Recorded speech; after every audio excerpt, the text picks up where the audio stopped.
Tapos lang ginagawa for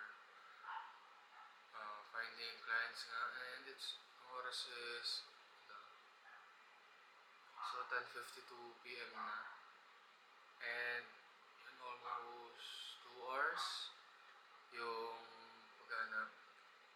And well, una tinry ko sa Facebook Market, or sa Facebook rather, mga kung ano-ano nakapost doon. And then naisip ko medyo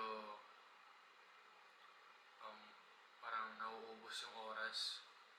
So, ginawa ko na lang is punta na lang ako sa Google Maps. Then, sa Google Maps ako naghanap kung anong pinaka-okay doon.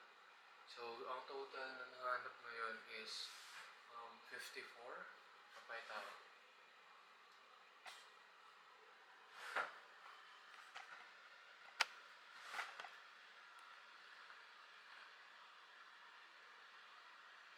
So, ayan. Basta, 54 na, well, potential clients or at least names, mga infos na meron na nakuha so far. So, better than nothing. So, yun yung day 1. Wala pa masyadong output. We're still looking for the foundation to continue or para maging future-proof yung ginagawa na to. So again, thank you for being here kung nandito